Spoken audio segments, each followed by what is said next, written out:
Bonjour à tous. C'est toute notre commune qui est blessée. Les mots du maire d'Aussonne en Côte d'Or. Mardi soir, un policier municipal a été violemment agressé dans la rue par un individu alors qu'il rentrait à son domicile. Dans le même temps, le maire a dû être escorté chez lui par les gendarmes à la suite de menaces. Absolument rien ne peut justifier qu'on s'en prenne à celles et ceux qui consacrent leur vie à notre protection, a déclaré l'édile. Depuis le début de la semaine, le débat sur l'aide à mourir est de retour à l'Assemblée nationale. La députée Les Républicains du Jura, Justine Gruet, a évoqué cette proposition de loi devant ses pairs. Elle parle d'une évolution du droit, du rôle de l'État dans la mort choisie vers un basculement philosophique majeur. En la matière, il ne s'agit ni d'être moderne ni d'être conservateur, il s'agit d'être législateur et de fixer un cadre. Elle soutient également le développement d'unités de soins palliatifs et l'accompagnement des patients pour qu'ils meurent sans souffrance. Et une information politique, la Fédération des Républicains de Côte d'Or a annoncé que Louis Comtesse était le nouveau responsable de la section jeunes dans le département. Une nomination qui a pour volonté de renforcer l'animation militante et la mobilisation des adhérents Les Républicains de moins de 30 ans dans le département, lit-on dans le communiqué de presse.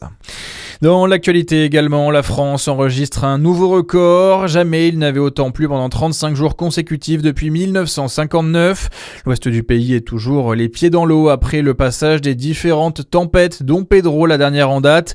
De nombreux habitants sont sinistrés. C'est le cas en Gironde, où le barreau de Bordeaux lance une ligne téléphonique d'urgence afin d'aider les victimes dans leur démarche. Et pour Ingrid Boulanger, avocate au barreau de Bordeaux et membre du dispositif, le premier réflexe, c'est de constater les dégâts. Une fois évidemment que tout le monde est en sécurité, mais effectivement la deuxième question, c'est commencer à faire un peu la liste du mobilier endommagé, de l'immobilier.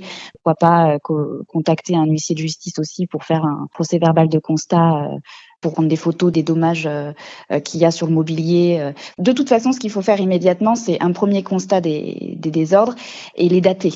De toute façon, il faut les dater maintenant et puis commencer effectivement à faire les démarches.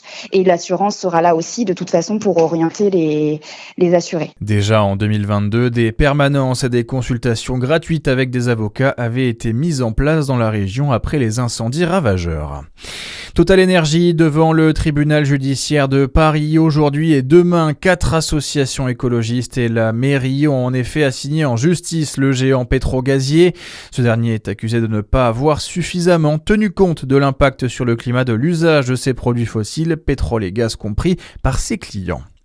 Et puis un mot de sport pour terminer ce journal d'information avec du football. C'est officiel, à Marseille, Habib Beye est le nouvel entraîneur de l'OM. Une semaine après le départ de l'ex-entraîneur Roberto De Zerbi, Marseille a annoncé hier soir la signature de l'ancien coach rennais jusqu'en 2027. Voilà pour l'essentiel de l'actualité. À suivre votre météo sur Fréquence Plus.